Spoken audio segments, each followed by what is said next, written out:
لا حول ولا قوة إلا بالله. الواد بيضيع مني. طب أنا أعمل إيه؟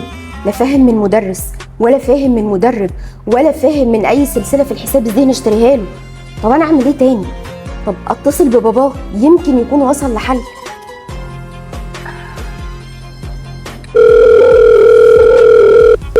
السلام عليكم.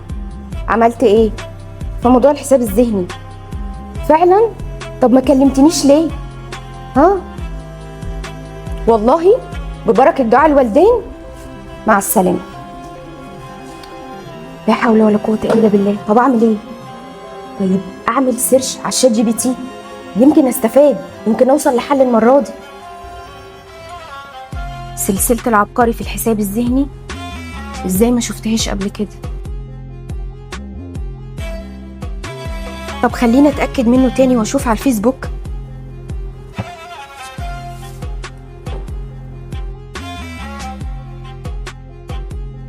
طب اما نشوف رقم التواصل.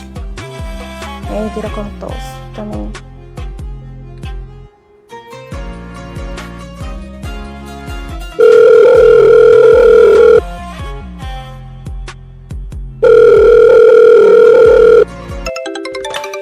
تليفونات من الصبح مش هخلص انا. السلام عليكم. اتفضل يا فندم، تحت امرك، اتفضل. حضرتك مؤسس سلسلة العبقري في الحساب الذهني؟ معاك مستر مصطفى شخصيا، اتفضل يا فندم. اهلا بحضرتك يا مستر. الله يخليك يا فندم، اتفضل. كنت عايزة اتواصل مع حضرتك بشكل ضروري. تمام يا فندم، تشرفينا، اتفضل. طب العنوان فين؟ طيب ماشي، هبعت لك اللوكيشن على الواتساب. تمام، مستنية حضرتك. مع السلامة. شرفت بلقائك يا فندم. السلام عليكم. عليكم السلام. ازيك يا مستر؟ اتفضل. عامل ايه؟ تمام اتفضل. انا اللي اتصلت بحضرتك من شويه. تمام يا فندم، اتفضل. بسم الله ما شاء الله، اللهم بارك. الله يخليك ده يا رب. شكلها سلسله فعلا. سلسله كبيره كمان. الله يخليك يا رب، الله يبارك فيك. اتفضل اتفضل. شوف يا مستر، انا مشكلتي ان انا ابني اتدمر فيما يخص الحساب الذهني. يعني الموضوع صعب عليه. تمام. انا ما قصرتش معاه لا في مدرس ولا في مدرب ولا في سلسله انا اشتريتها له، سواء كان من على النت او من المكتبات في الحساب الذهني. تمام. وهو مش فاهم وانا برمي فلوس على الارض. انا تعبت بعمل سيرش كده بالصدفه على شات جي بي تي، فظهر لي سلسله العبقري في الحساب الذهني، فرنيت عليك. فانا عايزه افهم سلسلتك فيها ايه. تمام يا فندم، احب اقول لك ان انت جيتي للشخص الصح. اتمنى.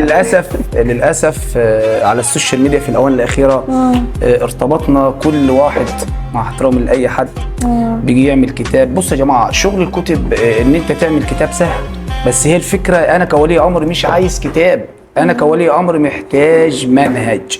في فرق يا جماعه بين كلمه منهج وكلمه كتاب. مع احترامي لاي حد، اي حد لسه مخلص كليه خد له كورس او دوره هيقول لك اعمل كتاب. الموضوع ايزي جدا وعلى السوشيال ميديا فوق ما تتخيل. أكيد. وانت اكيد عملت سيرش واكيد عملت بحث. أكيد. لقيتي اكتر من 900,000 محتوى، 900,000 كتاب، بس في النهايه ما استفدتش. ده اللي احنا بنقول عليه. فعلا. عشان انت جيتي للمنظومه الصح، اللي هي يا مستر اللي انت مش بتاخدي كتاب، انت بتاخدي منهج كامل. يعني ايه منهج كامل؟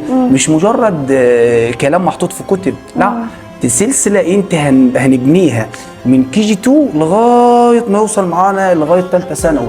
وكمان خدي عندك عاملين برضو كتب لمين؟ لاولياء الامور والمعلمات. يعني احنا في النهايه بقول لك هيبقى معاك سلسله منظومه، مش على مستوى مصر، مش على مستوى اسيوط او مستوى المنيا، على مستوى انحاء الوطن العربي.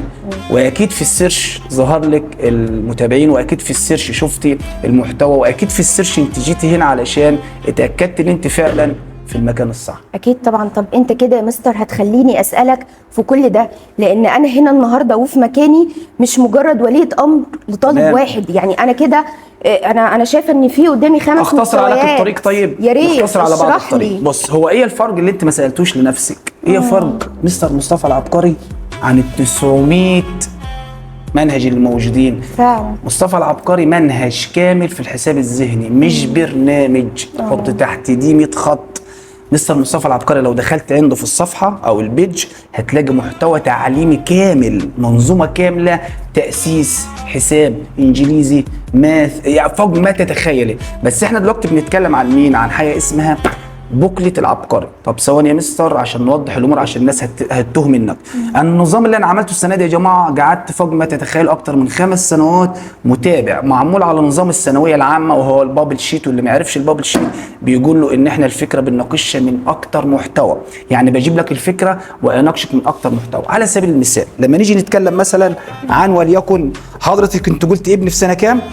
انا ابني في الصف الثالث الابتدائي. تمام، هنمشي سريعا بس لكل الناس اللي بتتابعنا دلوقتي عشان اكيد مش انت بس اللي هتطلب، اكيد كل الناس هتطلب. ما انا بسالك بلسان لما كل نيجي ولي امر. نتكلم احنا عندنا كم ليفل؟ 5 ليفلات. تمام. لا ثواني يا مستر اهدى شويه. يعني ايه 5 ليفلات؟ بص يا ست الكل، يعني انا لما اقول لك مثلا انت ابنك في اولى ابتدائي وثانيه ابتدائي يبقى هياخد مين؟ هياخد ليفل 1.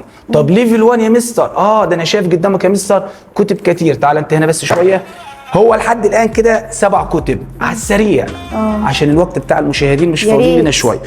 اولى ابتدائي وثانيه ابتدائي معمولين في ليفل 1 بيناقشوا 7 كتب. ثواني يا مستر ايه اللي بيميز كتبك انت قلت لي بس سريعا. بقول لك احنا معتمدين على استراتيجيات وزاره التربيه والتعليم مع الحساب الذهني، يعني 2 في 1، يعني ميكس جبار بفضل الله. بتاخد سلسله العبقري في الحساب الذهني وما بتوديش دروس اصلا. يعني كده يا ست الكل بقول لك الف مبروك، وداعا للدروس الخصوصيه في الرياضيات، وداعا للتعب والمرمطه وما تعرفيش الواد بياخد انجليزي ولا فرنساوي جوه الحصه. يعني بقول لك خلاصه الكلام احنا نمبر 1 بفضل الله على مستوى الوطن العربي تمة. يبقى تركايه بسيطه كده اللي ما يميز سلسله العبقري الوحيده على مستوى الجمهوريه بفضل ربنا ان انا اصلا شغال في وزاره التربيه والتعليم، فمعتمد اعتماد كلي على خبرات السنين اللي هي موجوده كاستراتيجيات في مناهج وزاره التربيه والتعليم مع ميكس مين؟ الحساب الذهني. فكده طلعنا كوكتيل بطعم جميل، وهو ان ابنك حضرتك هيكون رقم 1 في وزاره التربيه والتعليم ورقم 1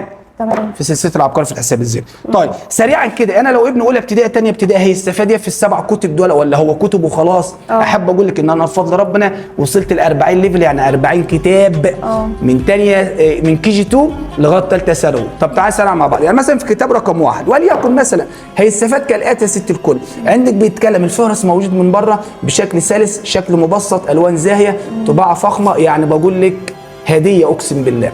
طيب هنا في الكتاب الاولاني صيغه كلاميه وصيغه ممتده وقراءه الاعداد الكبيره. نخش مثلا على الكتاب رقم 2 بيتكلم يا ست الكل، بيتكلم كالاتي عن الجمع والمعداد والصيغه التحليليه والصيغه الرمزيه وهكذا ابتداء وانتهاء بكتاب رقم 7.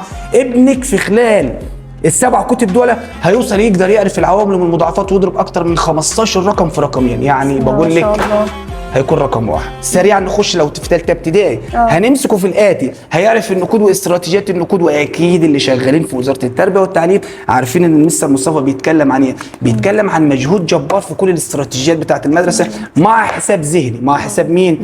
ذهني، يعني 2 في 1. الكتاب رقم 1 2 3 جدول الضرب يا مستر لو سمحت. كنت لسه هقول لك والله خدتها من على لساني. جدول الضرب ده اساسي أكيد. من كي جي 2 لثالثه ثانوي، مشكلة الكبار والصغيرين. ما تستعجليش يا ست الكل، ما تستعجليش. انت لو صبرتي كنت اشوفه لك في كتاب رقم كام جدول الضرب. طيب ده العداد الصيني يا جماعه، ما سيبناش اي حاجه خالص في الحساب الذهني. يعني عملنا حاجه اسمها العداد الصيني برضو، كتاب كامل على العداد الصيني وكل مسائل الجمع والطرح والضرب.